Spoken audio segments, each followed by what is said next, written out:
अस्सलाम वालेकुम। Live with Adil साथ मैं हूं आपका मेज़बान। नाज़रीन, सियासी हालात जो हैं वो काफ़ी तेज़ी से चेंज हुए। तहरीक इंसाफ जो है वो एक ज़माने में पाकिस्तान की मकबूल जमात थी, लेकिन इस वक्त जो है वो 12 अगस्त को असम्बली तहलील हो रही है। इंतखाबात में क्या होगा, पाकिस्तान की मईशत जो है वो हमें ट्रैक पर आते हुए नज़र आ रही है। एक और सवाल भी पूछा जाता है कि क्या नवाज शरीफ साहब जो हैं वो वापस आएंगे, वो दोबारा पाकिस्तान के प्राइम मिनिस्टर बन सकते हैं, नहीं बन सकते। पीपल्स पार्टी बिलावल साहब को जो है वो as a prime ministerial candidate pitch कर रही है। तो इन तमाम मामलात पर बात करेंगे। हमें ज्वाइन किया है सीनियर सहाफ़ी और तजियाकार मुनीब फारूक साहब ने, और सीनियर जर्नलिस्ट और कमेंटेटर अतर काज़मी साहब भी हमारे साथ मौजूद हैं। मुनीब साहब, मैं आपका पहले तो वीलॉग देख रहा था जो तोशा खाना पर है। क्या आप समझते हैं कि ये जो केस है ये इमरान खान साहब के लिए, तहरीक इंसाफ के जो चेयरमैन है, वो is it over for him, जिस तरह से तहरीक इंसाफ इसको पिच कर रही है, या ये आगे जाके कोई प्रॉब्लम बन सकता है तहरीक इंसाफ के लिए? ये एक गलती थी जो कि पहले कुछ टेलीविजन चैनल्स की तरफ से हुई और ये कहा गया कि इसको नाकाबिले समाअत करार दे दिया है। तो इसमें बड़ी इख्तिसार से मैं अर्ज कर देता हूं कि बेसिकली अभी तो मामला टेक्निकल नुकात के ऊपर ही चल रहा है। अभी तो ये बात बहस आई नहीं कि इमरान खान साहब ने तोहफे कितने लिए और कितने डिक्लेयर नहीं किए। अभी तो टेक्निकल नुकात पे मामला चल रहा था। वही टेक्निकल नुकात उनकी टीम ने ट्रायल अदालत के सामने उठाए, और जब ट्रायल अदालत ने उनको मुस्तरद किया दोनों दरखास्तों को, दो ही बुनियाद थी। एक ये कि मजाज अथॉरिटी के जरिए दरखास्त दायर नहीं की गई, दूसरा एतराज ये था कि जी टाइम बार हो गई है। 120 दिन का टाइम होता है जब स्टेटमेंट ऑफ एसेट्स फर्निश की जाती है। 120 दिन के अंदर क्रिमिनल कंप्लेंट ईसी पे ला सकता है। ये साल डेढ़ 2 साल के बाद 3 साल के बाद तो कोई कॉन्सेप्ट नहीं है। उन दोनों दरखास्तों को जब मुस्तरद किया गया तो क्रिमिनल रिवीजन के अंदर जो एक नॉर्मल प्रोसीजर है सीआरपीसी का, उसके तहत इस्लामाबाद हाई कोर्ट में गए, वहां पर दलाइल सुने गए, फिर फैसला महफूज किया गया और अदालत ने फिर वो फैसला सुना दिया और चंद बुनियादी सवालात उठाए जो कि अब ट्रायल कोर्ट को दोबारा रिमांड किया गया है कि ट्रायल कोर्ट पहले ये टेक्निकल नुकात सुन ले। और जारी बात है, मेरिट तो बाद की बात है, लेकिन दूसरी बात यह है कि यहाँ अदालत ने ये जरूर कहा है कि ट्रायल कोर्ट ने बड़ा हरिडली इसको देखा है और कोई अपना माइंड एप्लीकेशन नहीं की। अब एक तासुर तो ये भी है कि जो टेक्निकल नुकात है, अगर उन पे ही इलेक्शन कमीशन की दरखास्त फारग हो जाती है तो फिर ये मामला आगे कैसे चलेगा। लेकिन जो इस वक्त हालात हैं उसमें मुझे लगता नहीं कि ये मामला यहाँ रुके, और मुझे लगता है कि ट्रायल कोर्ट के अंदर जो पहले कोई टेक्निकल नुकात पे मसाइल थे उनको सर्कमवेंट करके, उनको ठीक करके इस मामले को आगे बढ़ाया जाएगा। Toshakhana case as we speak इस वक्त इट्स वेरी मच देयर, और अभी तो उसके जो मेरिट है उस पर डिस्कशन हुई नहीं है। अतर काज़मी साहब, आपसे तो हमें खुसूसी मोहब्बत है, आपको बहुत सी उसकी वजूहात का भी पता है, तो उस पर भी गुफ्तगू डाउन द लाइन करेंगे। लेकिन आप क्या समझते हैं कि चेयरमैन तहरीक इंसाफ जो हैं, पिछले 1 साल की उनकी जो सियासत रही है, कौन सी ऐसी मिस्टेक्स हैं जो कि वो अवॉइड कर सकते थे? देखिए आदिल साहब, बहुत सारी ऐसी मिस्टेक्स हैं अब जिसको वो अवॉइड कर सकते थे। एक तो जो उन्होंने बयानिया बनाया, नैरेटिव इदारों की तरफ लेके गए बहस को, अगर वो बहस को महदूद रखते अपने सियासी मुखालफीन तक, तो मेरे ख्याल में वो एक बेहतर तरीके से चीज़ों को टैकल कर सकते थे, हैंडल कर सकते थे। उसके अलावा भी और भी बहुत सारी ऐसी चीज़ें हैं जिनको वो बहुत बेहतर तरीके से देख सकते थे। और इसी तरह क्या उन्होंने जो बहुत सारी मिस्टेक्स की हैं, क्या उससे उन्होंने कुछ सीखा है? आज देखें तहरीक इंसाफ जो है, सादिक संजरानी साहब ने जब आधी रात को ऑर्डिनेंस के ऊपर दस्तखत किए तो उनको बड़ा उस पर इशू है, लेकिन ये वही सादिक संजरानी साहब हैं जब जिनको वोट कम होने के बावजूद वो उनकी चेयरमैनशिप बच गई थी सेनेट की, तो उस वक्त तहरीक इंसाफ वाले दोस्त बड़े खुश थे और दूसरे लोग जो हैं वो उसके ऊपर नाला थे। अब दूसरे लोग जो हैं वो खुश हैं और वो तहरीक इंसाफ वाले जो हैं वो नाला हैं। तो ये सारी चीज़ें कि मिस्टेक्स भी इम्पॉर्टेंट है और मिस्टेक से जो लर्निंग है वो कितनी हुई है, क्या वो कुछ सीखा है, उन्होंने कोई चीज़ें बेहतर हुई हैं, क्या वो आने वाले दिनों में वही मिस्टेक्स करेंगे जब दोबारा उनको मौका मिलेगा? तो ये एक बड़ा चैलेंज होगा। और बाकी मुझे पता है कि इस वक्त जो जिस तरह के हालात हैं, आप भी बाखबर सहाफ़ी हैं कि मुश्किलात तो उनकी काफ़ी हैं। और जो अभी मुनीब साहब ने भी फरमाया, वो तोशा खाना वाला केस जो है, जो उस वक्त कहा गया कि ख़त्म हो गया, एग्जैक्टली यही चीज़ जब मैंने वो फैसला पढ़ा तो मेरे आया कि ये तो वापस भेजा गया है। अदालत में वापस भेजा गया और अब मुकदमा दोबारा वहां पे चलेगा। तो ये यहाँ पे उनके लिए जो मुश्किलात हैं वो कतन अभी खत्म नहीं हुई हैं, ये केस तो अभी चलना है। ठीक, मुनीब साहब, दूसरा देखिए, जो नैब की तरामीम हुई हैं, अगर उसे देखा जाए तो देखिए पीएमएलएन जो है वो तो पिछले मतलब 3.5 सालों में जब तहरीक इंसाफ के दौर इक़्तिदार में शाहिद खाकान साहब से लेके मिफ्ता इस्माइल तक, राना साहब और जितने भी थे उनके लीडरशिप, खुद नवाज शरीफ साहब, मरियम साहबा भी जेल में थी, तो अब दोबारा से ऐसी अमेंडमेंट करना, क्या आप समझते हैं कि पॉलिटिकली वो जस्टिफाई कर पाएंगे इस चीज को? मतलब 6 मंथ डाउन द लाइन, 1 साल डाउन द लाइन के किसी को भी आप उठा लें जो कि तफ्तीश में ताउन ना करे एक्सेट्रा। देखिए आदिल साहब, इसके अंदर मैं इख्तिसार से दोबारा अर्ज कर देता हूँ, ये इम्पोर्टेंट इस वक्त पीएमएलएन खास तौर पर जो कर रही है, ये ठीक है, वो टिट फॉर टैट है, what goes around comes around, वो वाला हाल है कि ठीक है, क्योंकि हालात बदल गए हैं और पीएमएलएन को पता है कि हमने अब इमरान खान को भी रगड़ा दिलवाना है, क्योंकि रगड़ा पीएमएलएन को खुद लगा। मियां नवाज शरीफ साहब, उनकी साहबजादी, शहबाज शरीफ साहब, उनके साहबजादे, Shahid Khaqan Abbasi, you name everybody, PMLN के अंदर जो भी नोटेबल लोग थे सब बेचारे नवे को रिमांड भुगत के आया, बेकसूरे भी बेचारे बीच में गए। अब मसला ये है कि जब आपको के साथ कुछ हो जाता है तो फिर या तो आप कंपैशनेट होते हैं या आप गलतियों को दुरुस्त करते हैं, लेकिन वो ये कहते हैं नहीं, कोर्स करेक्शन ऐसे नहीं होगी, जो हमारे साथ हुआ वो अगला भी भुगतेगा। आप देखिए ये जो हंगामी तौर पर नैब कवानीन के अंदर तरमीम की गई है सदारती ऑर्डिनेंस के जरिए, काबीना ने मंजूरी दे दी थी तो इंतजार कर लेते, सेशन हो जाता, इतनी जल्दी क्या थी, सेशन तो अभी स्टार्ट हो ही जाना था ईद के बाद। लेकिन उसमें जो 2-3 बुनियादी चीजें मैं आपको अर्ज कर देता हूँ। एक ये कि आप रिमांड को 90 रोज से 14 रोज पे लाए कि जी 90 रोज बड़ा ड्रिकोनियन था पुराने कानून में, आपने फिर उसे 30 रोज पे कर दिया, चले समझ में आ गई बात। आप कहते नहीं जी 14 रोज कम है, पहले आप कहते थे नहीं 14 रोज भी बहुत ज्यादा है, आपने 30 रोज पे कर दिया। दूसरा, आपने चेयरमैन नैब को, जो कि ओरिजिनल कानून में भी इन्वेस्टिगेशन की स्टेज पर अरेस्ट करने का इख्तियार था, आप उसको और रिवर्स करके ज्यादा ड्रेकोनियन बना के इंक्वायरी स्टेज पर ले गए हैं। यानी कि इंक्वायरी शुरू हो और चेयरमैन नैब का अगर विम आ जाए उनका कि इसको गिरफ्तार करना है बंदे को, तो बस उठा लो। तो इससे ज्यादा और रिग्रेसिव कानून आप कौन सा बनाएंगे? और सबसे बुनियादी बात यह जो लोगों को पता नहीं है कि इसके अंदर एक खास प्रोविजन रखी गई है अब इन तरमीम के अंदर कि जो वादा माफ गवाह बनेगा उसको खुसूसी रियायत मिलेगी। पहले तो ये तफरीक शायद नहीं थी, अब ये तफरीक है कि उसको खुसूसी रियायत मिलेगी। तो और आपको पता है कि वादा माफ गवाह आने वाले दिनों में कौन कौन बन सकता है, बनेंगे। अच्छा, नहीं, लेकिन मुनीब साहब, इसमें जो बेसिकली जो देखे ना, तफ्तीश में अगर कोई तामुन नहीं करता तो वो अरेस्ट हो सकता है, लेकिन मतलब तहरीक इंसाफ ये कह रही कि ये तरामीम जो हुई हैं इसका सिर्फ और सिर्फ मकसद जो है वो हमारे चेयरमैन के गिर्द घेरा तंग करके उनको अरेस्ट करना है। देखिए, तहरीक इंसाफ ये कहने पर हक बजाने में उनको कहना चाहिए, लेकिन साथ ही साथ बसद एहतराम ये गिरबान के अंदर भी झांक लेना चाहिए कि आपने अपने दौर में अपने सियासी मुखालफिन के साथ क्या किया था। और जब उस वक्त तरामीम की बात की जाती थी, जो कि 2022 में बड़ी अच्छी तरामीम है, तो आप कहते थे ये एनआरओ मांग रहे हैं। आज आप इनको खुद अंदाजा हो रहा है, बिकॉज रिसीविंग एंड पे है तहरीक इंसाफ के हमारे दोस्त, और उनको अब लग रहा है कि ये बड़ा रेग्रेसिव कानून है और इन्होंने अपने लिए ये कानून बना दिया। उस वक्त जब पुराने ड्रेकोनियन कानून के तहत लोगों को उठाया जाता था बोगस केसेस के अंदर, और अदालतों को बेल ऑर्डर्स के अंदर ये कहना पड़ जाता था कि ये तो सियासी इंजीनियरिंग का सामान है और ये इतनी घटिया प्रोसिक्यूशन हो रही है, इतनी घटिया इन्वेस्टिगेशन हो रही है, उस वक्त तो किसी की कान पर जो नहीं दिखती थी। अब मसला ये है कि पीटीआई के साथ वही हो रहा है जो पीएमएलएन के साथ हुआ, और वो कहते हैं कि भाई हमने भुगता है तो आप भी भुगतेंगे।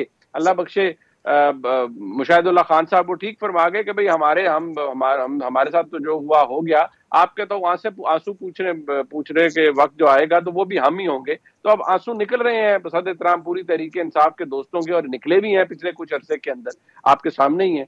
तो ये तो मेरे ख्याल में वही हो रहा है, ये स्कोर सेटलिंग हो रही है, कोई प्रोडक्टिव काम तो हो नहीं रहा।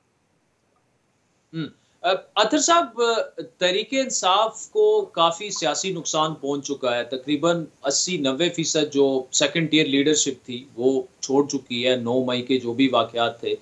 आप क्या दोबारा रिवाइवल तहरीके इंसाफ का देख रहे हैं? 5 साल बाद देख रहे हैं, 6 महीने बाद देख रहे हैं, और दोबारा क्या रिवाइवल पॉसिबल भी है, और वो किसके हाथ में है दोबारा रिवाइवल? देखिए वो कंडीशंस पे है कि मुल्क के अंदर कंडीशंस क्या हैं, उनके लिए कंडीशन क्या है। अगर उनको आज फ्री एंड फेयर इलेक्शन में हिस्सा लेने दिया जाए, आज उनके ऊपर से उस किस्म की पाबंदियां हटा दी जाएं जहां पे उनके लोगों की गिरफ्तारियां हो रही हैं। केपी में एक बंदे को आज 8वीं दफ़ा गिरफ्तार किया गया, अली मोहम्मद खान साहब आपके सामने हैं, दीगर क़यादत आपके सामने है। तो मेरे ख्याल में उनका रिवाइवल तो it's a matter of 24 hours. अगर अवाम के अंदर जो उनका वोटर सपोर्टर है वो तो इस्तेकाम पाकिस्तान को उसने वोट नहीं देना, उसने नून लीग को नहीं देना, वो तो उनके साथ खड़ा है, उनका वोटर सपोर्टर अभी भी उनके साथ खड़ा है। तो उनका रिवाइवल तो बड़ा इजी है। अगर उनको खुला मैदान मिलेगा तो वो बेहतरीन परफॉर्मेंस करेंगे। मैं आज भी आपको लिख के दे देता हूं कि उनका जो वोटर सपोर्टर है वो उनको वोट देगा। हाँ, जिस तरह के हालात हैं उसमें उनके लिए मुश्किलात हैं, उसमें उनके लिए होगा कि किस तरीके से वो इलेक्शन लड़ें, उनके कैंडिडेट्स जो हैं उनको जिन मुश्किलात का सामना है। और फिर यही वजह है कि जो उनका रिवाइवल का खदशा है, तो इसी वजह से तो देखें ना, नून लीग और पीपल्स पार्टी दोबारा मिल के कोई इकट्ठा फार्मूला बनाने की कोशिश कर रहे हैं। और इस चीज़ के ऊपर भी मुशावरत हुई है कि इंतखाबात के बाद इकट्ठी किस तरह हुकूमत बनाई जाएगी। तो अगर उनका रिवाइवल ना होना होता और वो जमात बिल्कुल ख़त्म हो गई होती तो फिर तो ये जमातें अपना अपना इलेक्शन लड़ती और जो भी जीतता वो हुकूमत बना लेता। लेकिन दोनों जमातें इस पोजीशन में नहीं हैं कि वो हुकूमत अकेला बना सकें। तो यही मुझे लगता है कि अगर हालात बेहतर हुए तो उनका revival is not a big issue. ठीक, चले अतर काज़मी साहब, मुनीब फारूक हमारे साथ मौजूद है। नाज़रीन, एक छोटी सी ब्रेक के बाद विल कम बैक।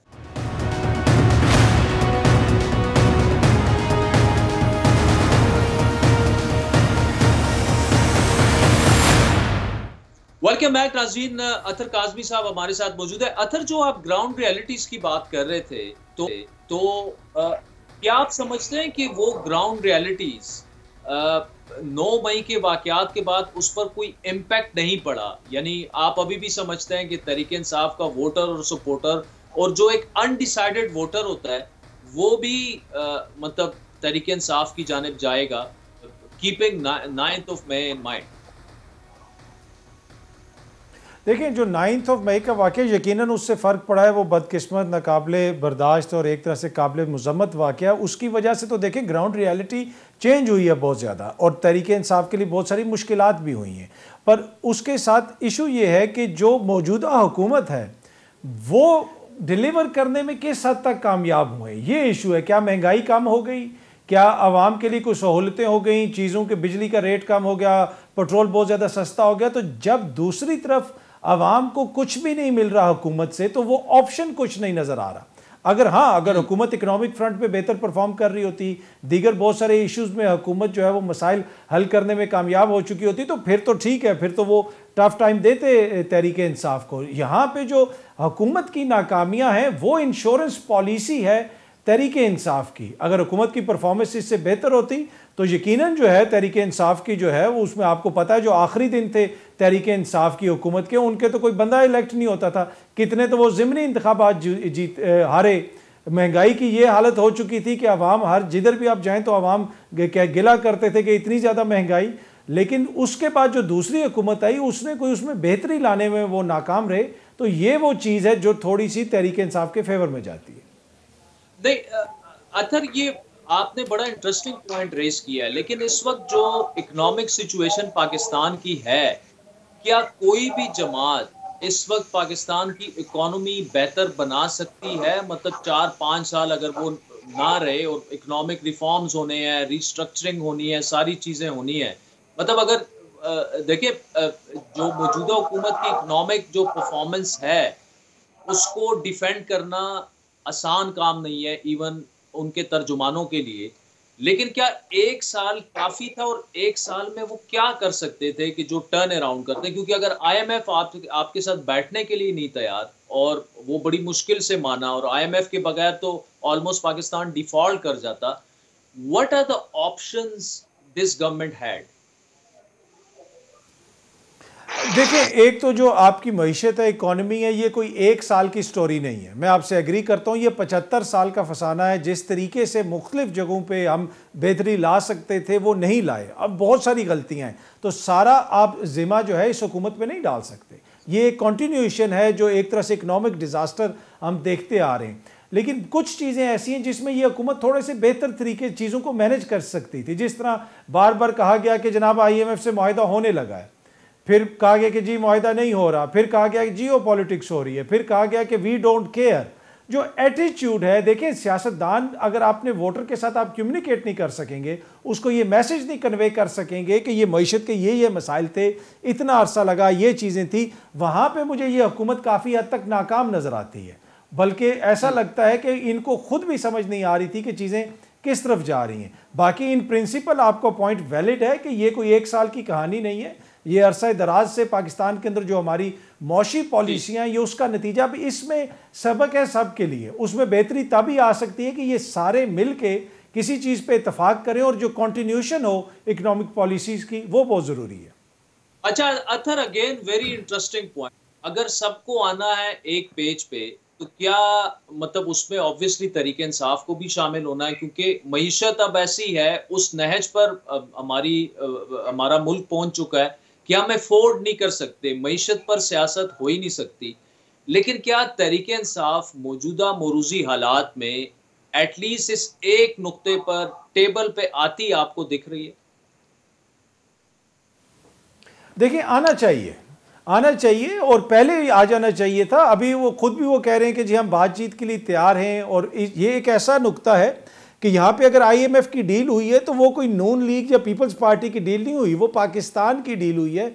पाकिस्तान, खुदा ना खास्ता अगर डिफ़ॉल्ट होगा तो वो कोई हुकूमत या जमात नहीं होगी, वो पाकिस्तान होगा। तो यहाँ पे इशू हमें अपनी ज़ाती सियासत, जमात, शख्सियत से थोड़ा सा ऊपर उठ के देखने और सोचने की ज़रूरत है। मैं ये समझता हूँ कि तमाम जमातों का इसमें किरदार है। इस तरफ से भी कॉन्फिडेंस बिल्डिंग मेजर्स होने चाहिए और दूसरी तरफ से भी थोड़ा सा सोच विचार होना चाहिए। अच्छा, मुझे अथर आखिर में ये बताइएगा, पीपल्स पार्टी और नून लीग के दरमियान दुबई में जो भी मुज़ाकरात वगैरह हुए, अब आइंदा आने वाले इलेक्शन में अगर तरीके इंसाफ इसी तरह उसके जो भी रीजंस हो कमज़ोर होती आपको दिखी, और मुकाबला जो है अगर वो हुआ पीपल्स पार्टी में, नून लीग में, तरीके इस्तेकाम जो भी है, अब इस बहस में नहीं पड़ते कि अवाम में उनकी कितनी इस वक्त मकबूलियत है नहीं है, आपको इन दोनों जमातों के दरमियान जो ताल्लुकात हैं उसमें खलीज आपको बढ़ती दिख रही है, या आप समझते हैं कि इकट्ठे ही चलेंगे और अगली हुकूमत बना लेंगे इकट्ठे? देखिए, इंतखाबात के दौरान तो आपको खलीज नज़र आएगी, इख्तलाफ आपको नज़र आएगा, एक दूसरे के खिलाफ बयानात भी नज़र आएंगे, लेकिन हुकूमत ये आगे इकट्ठी बनाएंगे। और उसकी बुनियादी वजह वही है कि कोई भी जमात इस पोजीशन में नहीं है कि वो पूरे मुल्क से इतनी सीटें ले कि जहाँ पे वो खुद हुकूमत बना सकें। पाकिस्तान पीपल्स पार्टी वाले जो दोस्त हैं वो क्या पंजाब में बड़े पैमाने पे सीटें ले सकते हैं? मेरा नहीं ख्याल। इसी तरह नून लीग के जो दोस्त हैं वो ऑलमोस्ट नॉन एग्जिस्टेंट हैं सिंध के अंदर। तो हुकूमत तो इनको इकट्ठी मिल के बनानी पड़ेगी। और इसमें भी जो अभी दुबई में भी जो बहुत सारे फैसले हो रहे हैं उसमें नवाज शरीफ साहब का किरदार भी बड़ा इंपॉर्टेंट है। बहुत सारे फैसले उनकी मर्जी से हो रहे हैं और इसी वजह से दुबई में सारी मुशावरत वगैरह भी हुई। तो हुकूमत तो ये इकट्ठी मिल के बनाएंगे और इसी पे ऊपर मुख्तलिफ जो पहलू हैं उसके ऊपर दुबई में मुशावरत भी हुई है। चलें, Athar Kazmi, thank you so much for joining us. नाज़रीन, वक्त भी चाहता है एक ब्रेक का, जिसके बाद आप मुलाकात।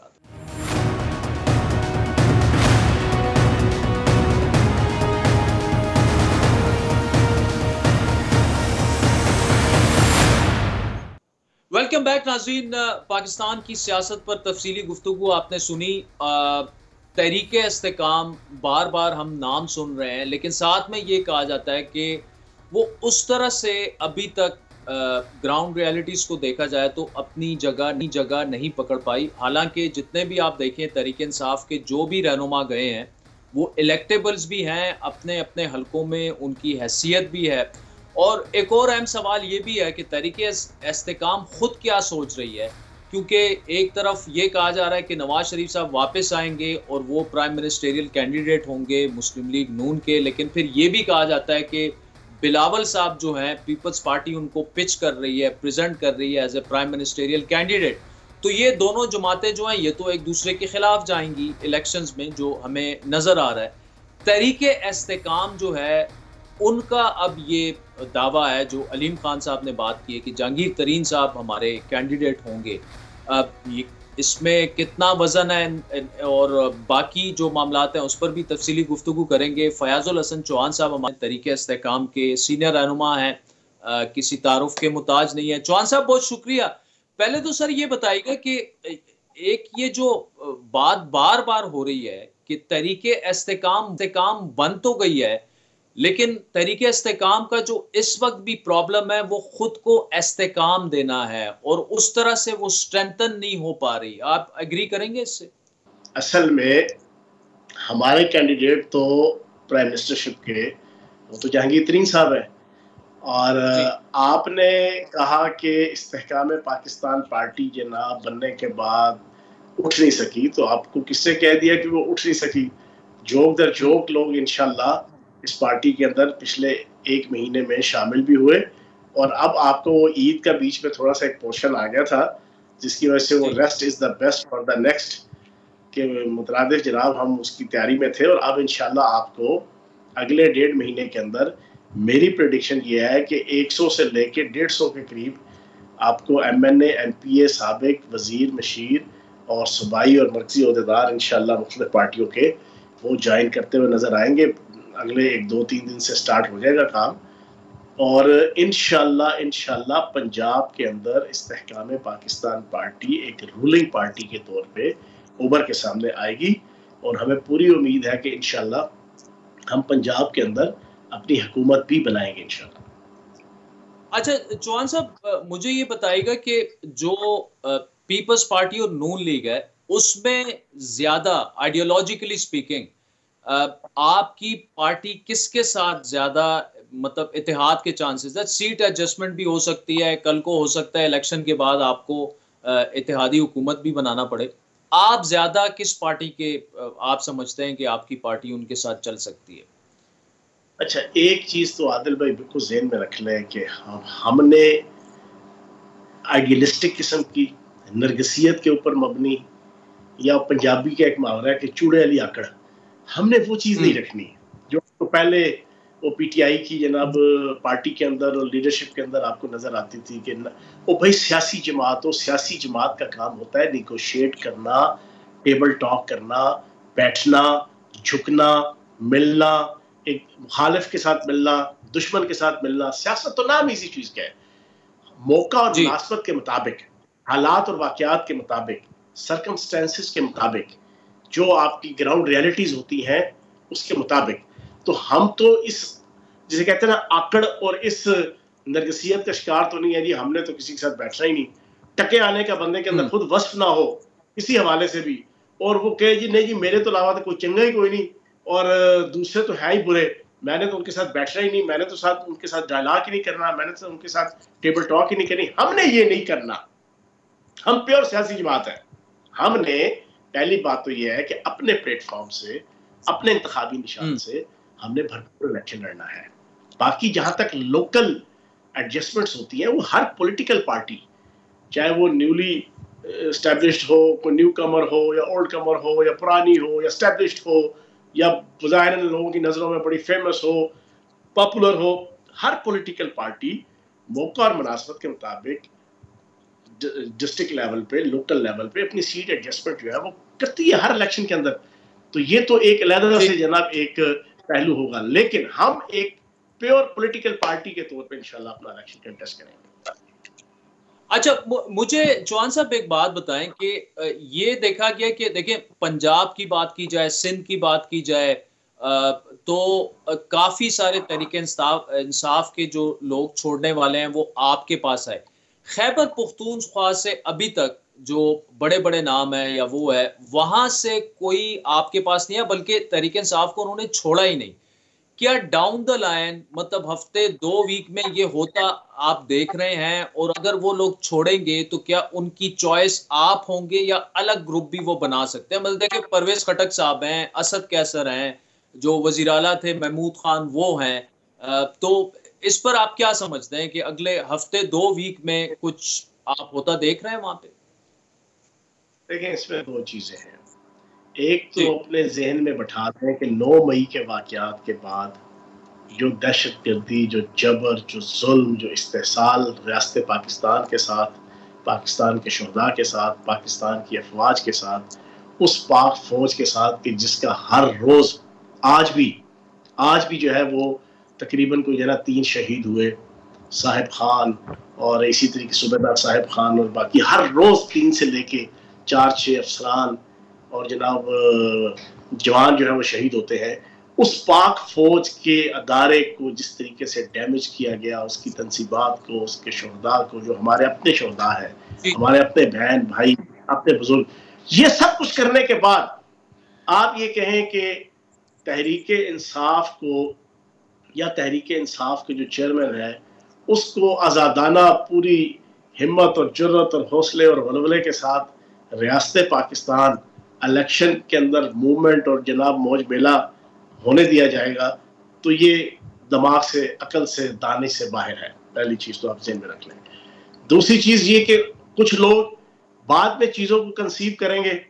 हमने शुरू में चीजों को कंसीव कर लिया कि अब इस प्लेटफॉर्म से जो है ना वो पॉलिटिक्स अब जनाब पॉसिबल नहीं है और ना ही पॉसिबल करने दी जाएगी, कि जो जुल्म और जबर कर दिया गया तहरीक इंसाफ के प्लेटफॉर्म से जनाब रियासत के ऊपर और जनाब अदारों के ऊपर, तो अब मैं अपनी बात कंप्लीट कर लूं, आदि मैं अपनी बात कंप्लीट कर, अब कोई जल्दी आएगा, कोई देर से आएगा, आना सबने है, आना तहरीक इंसाफ से सबने है।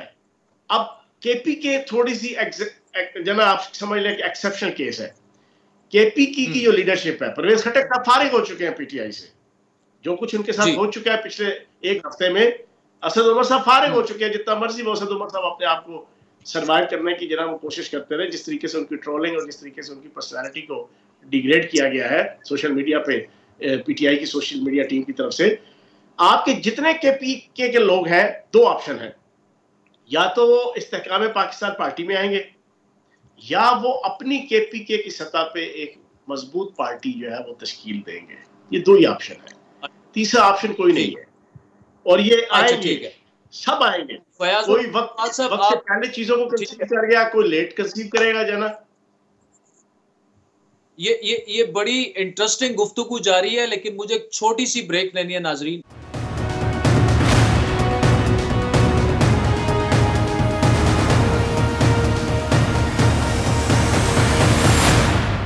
वेलकम बैक नाज़रीन।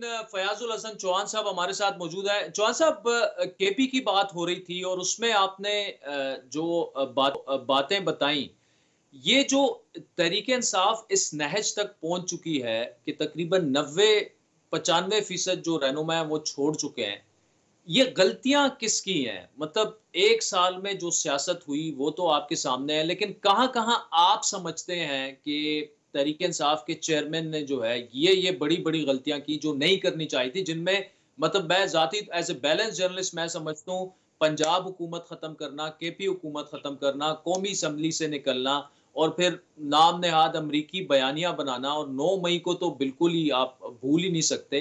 आपके नजदीक, आप चूंकि अंदर रहे हैं, बड़े करीब रहे हैं उनके साथ, क्या उनके ब्लंडर्स क्या थे सियासी तौर पर? मैं पिछले 1 साल की बात कर रहा हूँ।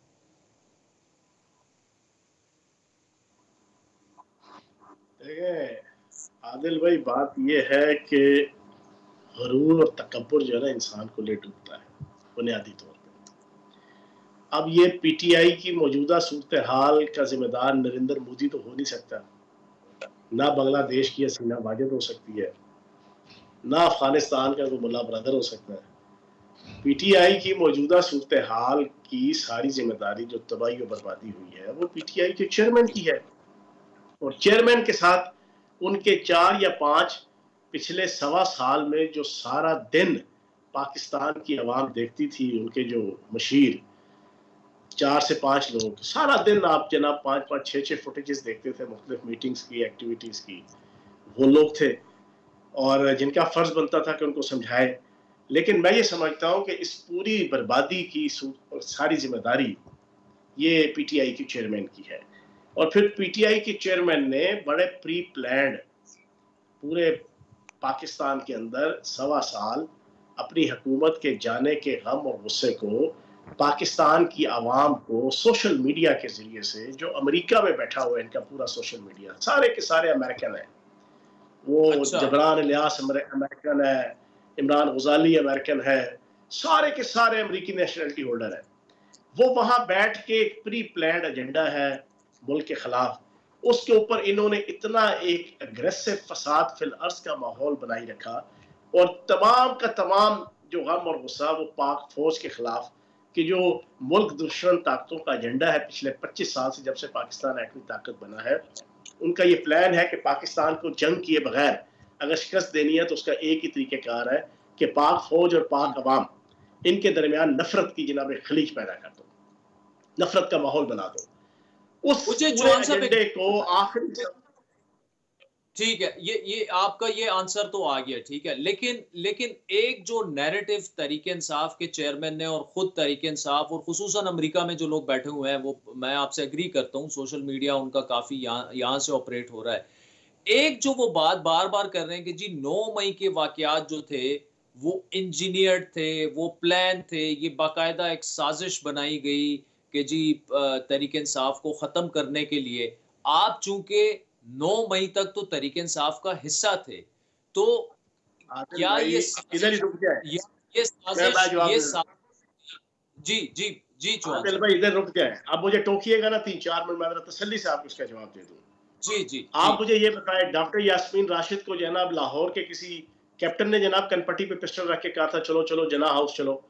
मियां महमूद रशीद जो है वो जुलूस लेके वहां जा रहे हैं, पूरी पब्लिक को लेके जा रहे हैं। क्या किसी मेजर ने जनाब आर्मी के जनाब उनको जाके जनाब कोई लालच दी थी कि जनाब मैं आपको इतने करोड़ रुपया दूंगा, आप जाए जाके जना हाउस के ऊपर हमला करें?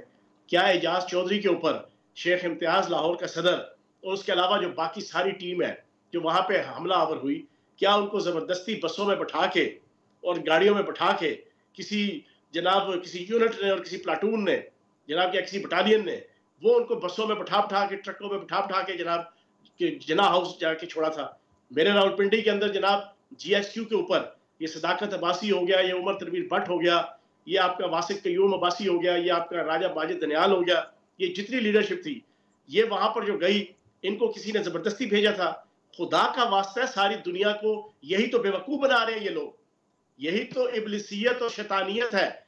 इब्लीस और शैतान क्या था कि जब उसने गलती की तो उसने गलती मानने से भी इनकार किया और उस पर ढिठाई दिखाई। अच्छा इंसान, अच्छी जमात, अच्छा खानदान बड़े से बड़ा गुनाह भी अगर कर लेगा वो उसको एक्सेप्ट करेगा कि यार मुझसे गलती हुई है, मेरा गुनाह है, मैं इसके ऊपर सॉरी करता हूं।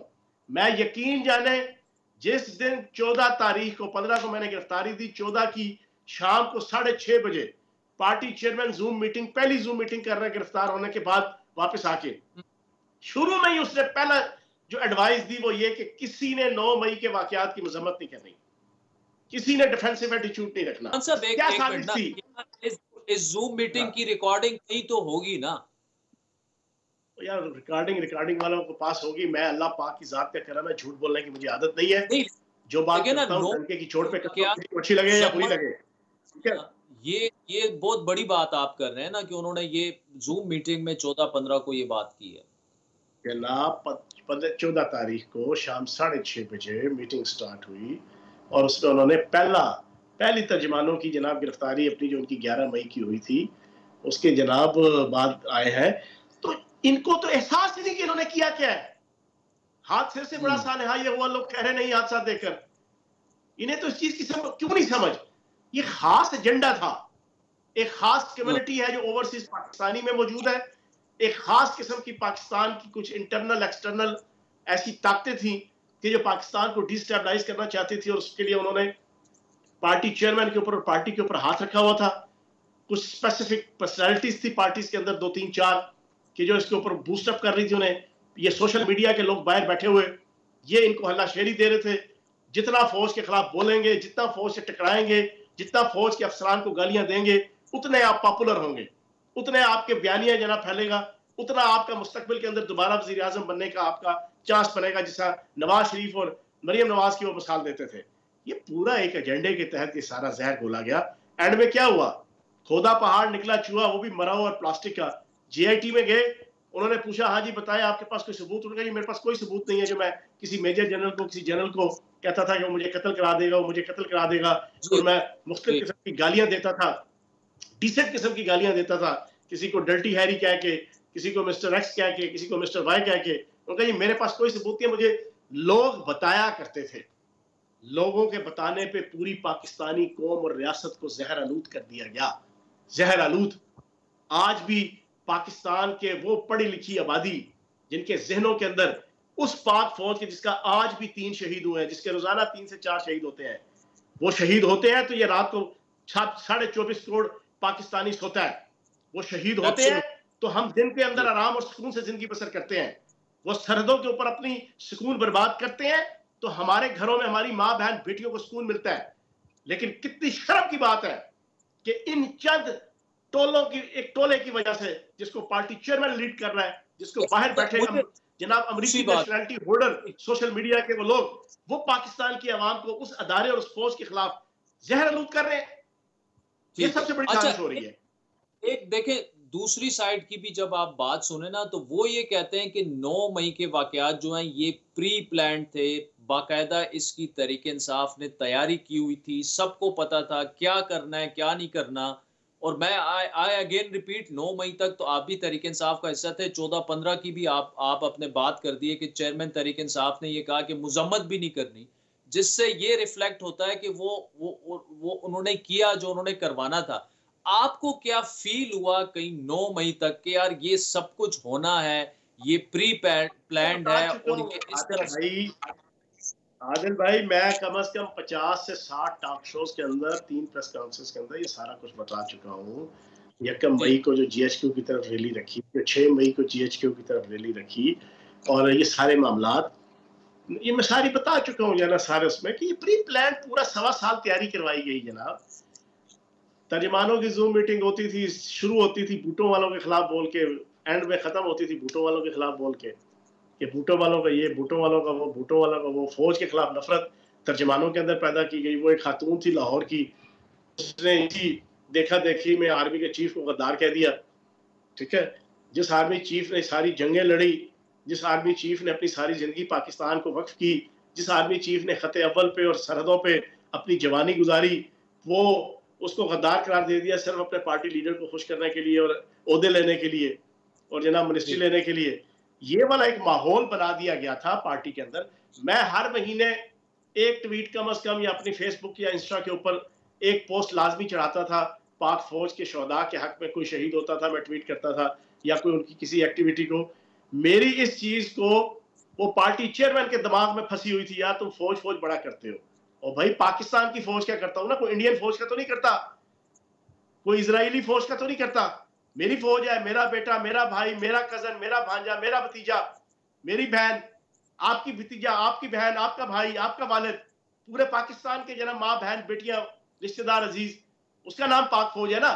उस पाक फौज से मोहब्बत नहीं करेंगे तो और इंडियन फौज से करेंगे, और इजरायली फौज से करेंगे, और अफगानिस्तान की फौज से करेंगे। मुझे ताना दिया जनाब टिकट के लिए इंटरव्यू 5 मिनट का, और तुम फौज फौज बड़ा करते हो। मैं दिल में हंसा, मैंने कहा यार मैं इस शख्स को क्या समझाऊं, इसको मैं क्या बताऊं। लेकिन उनके दिमाग के अंदर नफरत और इंतकाम और गुस्सा था, और उनको प्रॉपर पीछे से हैंडल किया जा रहा था। इंटरनल और एक्सटर्नल कुछ लोग थे कि जो अपने एजेंडे के लिए उसको इस्तेमाल कर रहे थे।